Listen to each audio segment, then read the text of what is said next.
howdy, hey, welcome back to All About That Disney Life. I am Danny B, the girl who is all about that Disney life. We now move on to Hercules, which came out in 1997. So let's get to know this cast. Tate Donovan was adult Hercules. Josh Keaton was teenage Hercules, and Roger Bart provided the singing voice for teenage Hercules. Danny DeVito was Phil. James Woods was Hades. Susan Egan was Megara. Rip Thorne was Zeus. Samantha Egger was Hera. Lillias White, Cheryl Freeman, LaChance, Ross Ryan, and Vanessa Thomas were the Muses. Bobcat Goldthwait was Pain. Matt Frewer was Panic. Patrick Pinney was the Cyclops. Hal Holbrook was Amphitryon. Barbara Barry was Alcamene. Amanda Plummer, Carol Shelley, and Patty Edwards were the Three Fates.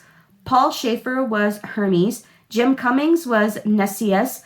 Tall Theban and the elderly Theban.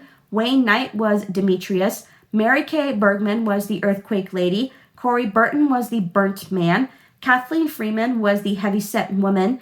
Keith David was Apollo. Charlton Heston was the opening narrator, and Frank Welker was Pegasus. Now we move on to the facts all about the Zero to Hero Hercules. Number 1, the development. In early 1992, 30 artists, writers, and animators pitched their ideas for potential animated features, each given a limited time of 2 minutes. The first pitch was for a version of the Odyssey, which entered production in the following summer. Production on the movie was abandoned when it was deemed too long, lacked central characters, and failed to translate into animation comedy. Animator Joe Hader also suggested pitching a story from Greek mythology, but thought his chances were low when work on the Odyssey was discontinued. He produced a pitch sketch of Hercules and delivered a brief outline set during the Trojan War, where both sides seek the title character for their secret weapon. Hercules makes a choice without considering the consequences, but in the end he learns humanity and realizes that strength is not always the answer. When the pitching session was done, Hercules was approved for development, in which Hader presented a page-and-a-half outline, but his involvement with the project stopped after that. Number 2, the release and the box office. Hercules was released on June 13, 1997 in North America for a limited time, playing in one selected theater. The movie earned over $200,000 in box office receipts during the weekend of June 13th to 15th, standing at the 13th place in the box office ranking. During its first 2 weeks, the movie had made $1.45 million when it expanded into 2 selected theaters. The general release followed on June 27, 1997 in 2,621 screens. During the weekend of June 27th to 29th, box office analysts estimated that Hercules earned $21.5 million, ranking second behind Face Off, which made $22.7 million. In its first 2 weekends of general release, Hercules amounted $58 million in box office grosses. By spring of 1998, Hercules made $99 million, and the international totals for Hercules raised its gross to $253 million. Number 3, the awards. At the Annie Awards, Hercules won for Best Individual Achievement for Directing in a Feature Production, Producing in a Feature Production, and Effects for Animation. At the ASCAP Film and Television Music Awards, this movie won for Top Box Office Films. At the Golden Reel Awards, Hercules won for Best Sound Editing for an Animated Feature. At the Los Angeles Film Critics Association Awards, this movie won for Best Animation. And at the Online Film and Television Association Awards, James Woods won for Best Voiceover Performance. Number 4, the stage version. On February 6, 2019, it was announced that a theatrical version of the movie would premiere at the Delacorte Theater in Central Park as part of its annual Shakespeare in the Park Festival from August 31st to September 8th. Menken and Zappel returned to compose and write the songs, while Christopher Diaz wrote the book. Lear de Bessonnet directed, and Chase Brock did the choreography. A revised version of the musical played in the Paper Mill Playhouse in Millburn, New Jersey during the 2022-2023 season from February 9th, 2022 until March 12th, 2023. The revised book was written by Kwame Kwe Arma and Robert Horn. Number 5, where can we find these characters? Well, sit back and relax. We got another list. Let's start off with Hercules. At Disneyland, Hercules now appears for the after-hours event Sweethearts Night with Meg in Fantasyland. At Walt Disney World, Hercules also appears in Fantasmic, making a cameo during the floating bubble montage alongside other characters from his movie. He also appeared on the Steamboat Willie Riverboat during the show's finale, but has since disappeared. During its run, despite not appearing in the interactive attraction itself, Hercules had a spell card known as Hercules' Tower Topple in Sorcerers of the Magic Kingdom. Hercules makes a brief appearance holding Megara's spirit in the Happily Ever After fireworks show at Magic Kingdom. Hercules now appears at DVC's Moonlight Magic special marathons like the Walt Disney World Marathon Weekend and Disney Princess Half Marathon, and makes appearances at Hollywood Studios. At Tokyo Disney Resort, Hercules can be found in Tokyo Disney Sea around the Mediterranean harbor. In 2018, Hercules was added to It's a Small World along with other Disney characters.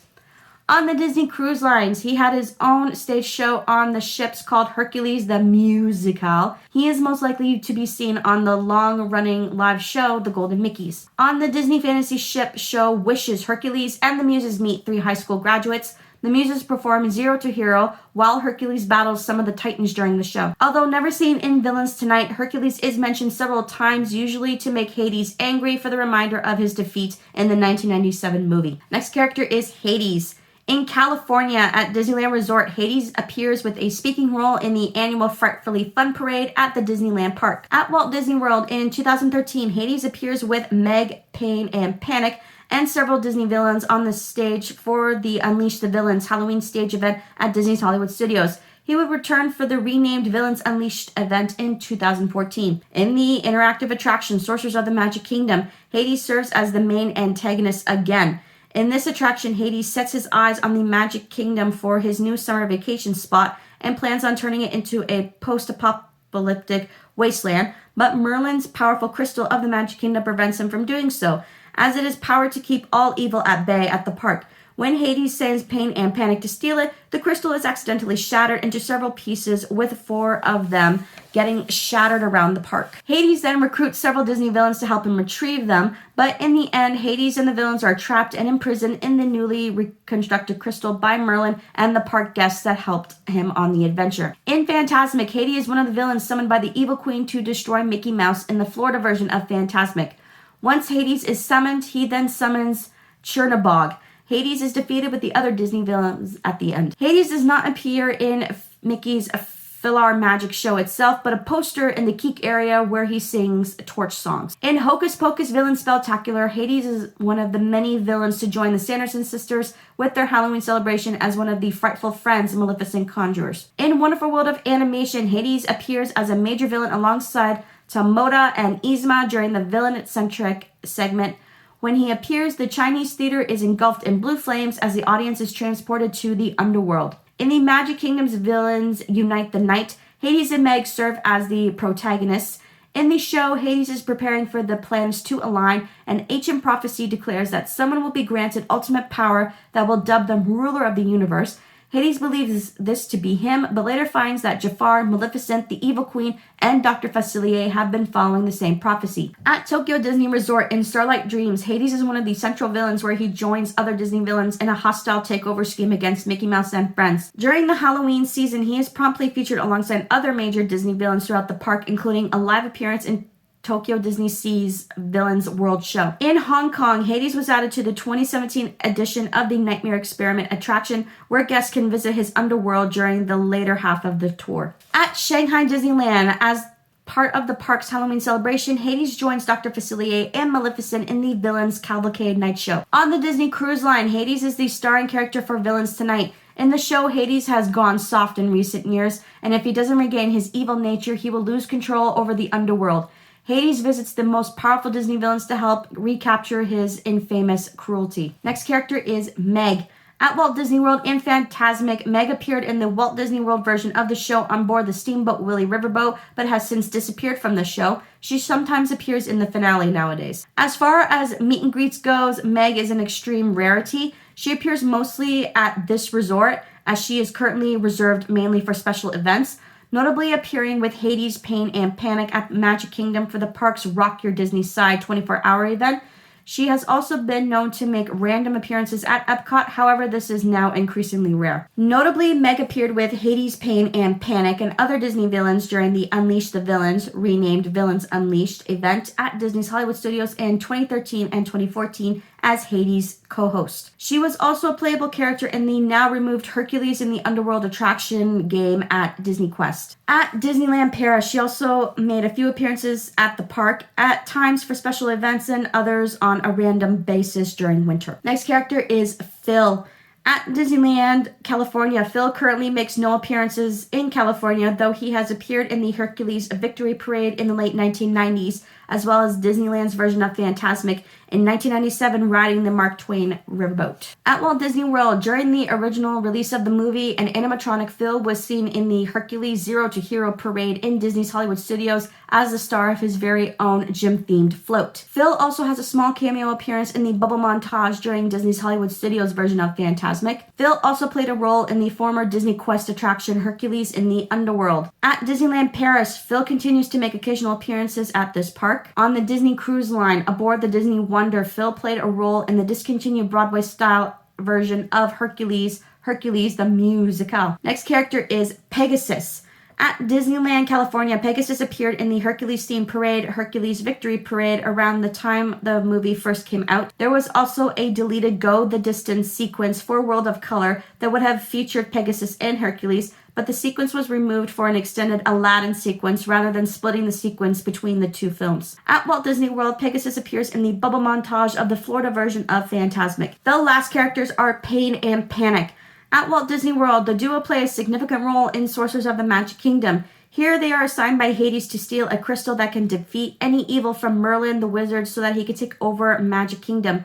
In an attempt to follow orders, Merlin is awakened and zaps the creatures away, accidentally destroying the crystal in the process.